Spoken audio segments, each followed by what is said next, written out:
ব্ৰহ্মপুত্ৰৰ বুকুত যি ফেৰী দুৰ্ঘটনা হৈ গৈছে আমি ঘটনাৰ খবৰ পাই আমি মৰ্মাহত হৈছোঁ আৰু অসমৰ প্ৰাক্তন মুখ্যমন্ত্ৰী তেখেত সেই সমষ্টিৰে বিধায়ক আছিল আৰু তেখেতসকলে বাৰে বাৰে মিছা প্ৰতিশ্ৰুতি দি আজি যি দলঙৰ ৰাজনীতি খেলি আহিছে আৰু বিভাগৰ গাফিলতিৰ কাৰণে কালি যি দুৰ্ঘটনা হৈ গ'ল আমি মৰ্মাহত হৈছোঁ। গতিকে অনাগত দিনত এনেকুৱা নহয় আমি দাবী উত্থাপন কৰিছোঁ আৰু আমাৰ ডিব্ৰুগড় বিশ্ববিদ্যালয়ৰ স্নাতকোত্তৰ মহলা ছাত্ৰ একতা সভাৰ স্পষ্ট দাবী যি প্ৰতিশ্ৰুতি দিছিলে সোনকালে এইটো প্ৰতিশ্ৰুতি পালন কৰিব লাগিব, সোনকালে দলং হ'ব লাগিব। বাৰে বাৰে মাজুলীক লৈ যি প্ৰৰ্তনা কৰা হৈছে, মাজুলীক লৈ যি সিহঁতে হেতালি খেলি আছে, ৰাজনীতি কৰিছে, সেই ৰাজনীতি কিন্তু বন্ধ কৰিব লাগিব আৰু ইয়াৰ লগে লগে যেতিয়ালৈকে দলং নহয় সেই পৰ্যন্ত সম্পূৰ্ণ বিজ্ঞানসন্মতভাৱে বিভাগীয় যি লাইফ জেকেট লাইফ গাৰ্ড দিব লাগিব আৰু কেৱল মাত্ৰ মাজুলী বা ঘাট বুলিয়ে নহয় আমাৰ অসমৰ যিমান ঘাট আছে এতিয়া আমাৰ এইফালে ডিব্ৰুগড়ৰ যি মাইজান ঘাট আছে আমাৰ গুইজান ঘাট আছে প্ৰত্যেকতে এতিয়াও তেনেকুৱা চৰম দুৰ্নীতি চলি আছে। গতিকে সেইবোৰ বন্ধ কৰিব লাগিব আৰু স্পষ্টভাৱে আমি দাবী জনাইছোঁ চৰকাৰক যাতে সেইবোৰ শিথিল কৰি সেইবোৰ সমাধান সোনকালে কৰক আৰু আমাৰ স্পষ্ট কথা দলং লাগিবই। প্ৰতিবাদ কৰিছে তেখেতলোকক লাঠিচাৰ্জ কৰিছে, এই ক্ষেত্ৰত কি ক'ব আপুনি?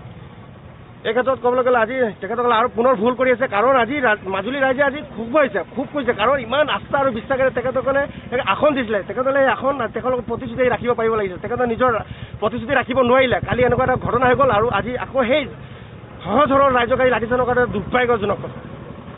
উজনি অসমৰ বা ডিব্ৰুগড় বিশেষকৈ ডিব্ৰুগড় আৰু তিনিচুকীয়াত একাংশ মানে ভটভটী নাও সৰু যন্ত্ৰচালিত নাৱেৰে তেওঁলোকে কোনো লাইফ জেকেট নোহোৱাকৈ অসুৰক্ষিতভাৱে যাতায়াত কৰিবলগীয়া হৈছে। এই ক্ষেত্ৰত জল পৰিবহণ বিভাগৰ যথেষ্ট দায়িত্ব আছে, কিন্তু কোনো ধৰণৰ তেওঁলোকৰ নিৰাপত্তাৰ ব্যৱস্থাটো চোৱা চিতা কৰাৰ পৰিলক্ষিত নহয়। কি ক'ব আপোনালোকে?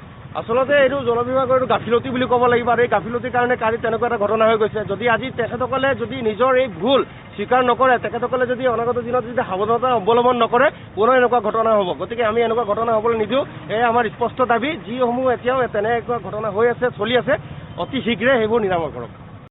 নিমাতী ঘাটৰ ব্ৰহ্মপুত্ৰৰ মাজমজিয়াত কালি যি এক ঘটনা সংঘটিত হ'ল, এই ঘটনা সঁচাকৈ মৰ্মাহত কৰিছে সমগ্ৰ অসমবাসীৰ লগতে আমি ডিব্ৰুগড় বিশ্ববিদ্যালয় স্নাতকোত্তৰ মহলা ছাত্ৰ একতা সভাৰ লগতে সমগ্ৰ পৰিয়ালবৰ্গৰ তৰফৰ পৰা দুখ প্ৰকাশ কৰিছোঁ।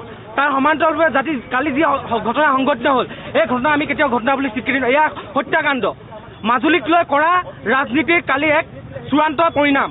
আমি স্পষ্টভাৱে ক'ব বিচাৰোঁ অসম চৰকাৰৰ যি ব্যাগম বিভাগ আভ্যন্তৰীণ জল পৰিবহণ বিভাগ, এই জল পৰিবহণ বিভাগৰ মন্ত্ৰীক আমি অতি শীঘ্ৰে পদত্যাগ কৰিবলৈ আমি আহ্বান জনাইছোঁ। যদি তেওঁ অলপো লাজ আছে তেন্তে অতি শীঘ্ৰে তেওঁ পদত্যাগ কৰক আৰু লগতে আমি অসম চৰকাৰে এটা আহ্বান জনাইছোঁ আপোনালোকে যিসমূহ এই ব্যক্তিগত খণ্ডৰ আপোনালোকে যিসমূহ ফেৰী আপোনালোকে ব্যৱহাৰ কৰি আছে সেই ফেৰী ব্যৱহাৰ অতি শীঘ্ৰে বন্ধ কৰক আৰু চৰকাৰৰ যি অত্যাধুনিক মানদণ্ডৰ যিসমূহ ফেৰী আছে সেই ফেৰী ব্যৱহাৰ কৰক, নহ'লে অনাগত সময়ত এনেধৰণৰ ঘটনা ঘটিবলৈ আৰু বেছি সময় নালাগিব। গতিকে আমি চৰকাৰৰ এটা আহ্বান জনাম আপোনালোকে অতি শীঘ্ৰে যি ঘটনা কালি সংঘটিত এই ঘটনাৰ যিসকল ব্যক্তি এতিয়াও উদ্ধাৰ কৰা নাই এই উদ্ধাৰ প্ৰক্ৰিয়া অতি শীঘ্ৰে সমাপ্ত কৰক আৰু তাৰ সমান্তৰালে যিসকল ব্যক্তি কালি মৃত্যুবৰণ কৰিছে সেই ব্যক্তিসকলৰ পৰিয়ালবৰ্গলৈ যি উচিত সাহায্য প্ৰদান কৰক। তাৰ সমান্তৰালভাৱে আমি এটা কথা স্পষ্টকৈ ক'ব যে সৰ্বানন্দ সোণোৱাল মাজুলী সমষ্টিৰ বিধায়কে যেতিয়া আমাৰ ইলেকশ্যন পায় তেতিয়া তেওঁ কেৱল মাত্ৰ দলঙৰ ৰাজনীতি কৰে। এই দলঙৰ ৰাজনীতি বন্ধ কৰিবলৈ অতি শীঘ্ৰে যদি তেওঁ আমাৰ এই নিমাতী ঘাট আৰু মাজুলী সংযোগী যদি দলং নিৰ্মাণ নকৰে তেন্তে আমি অতি শীঘ্ৰে আৰু গণতান্ত্ৰিক আন্দোলন কৰিবলৈ বাধ্য হ'ম। ধন্যবাদ। প্ৰথম কথা হ'ল আমি যেতিয়া এনেকুৱা এটা ঘটনা সংঘটিত হোৱা দেখিবলৈ পাওঁ তেতিয়া চৰকাৰে সঠিক সিদ্ধান্ত কেতিয়াও নলয়। তেওঁলোকে কেৱল মাত্ৰ সাহায্য, তেওঁলোকে কেৱল মাত্ৰ তদন্তৰ নাম লৈ পিনি কিছুমান ব্যক্তিক অকল নিলম্বিত কৰিছে। কেৱল মাত্ৰ নিলম্বন কৰিলে নহ'ব, গোটেই ব্যৱস্থাৰ পৰিৱৰ্তন কৰিব লাগিব।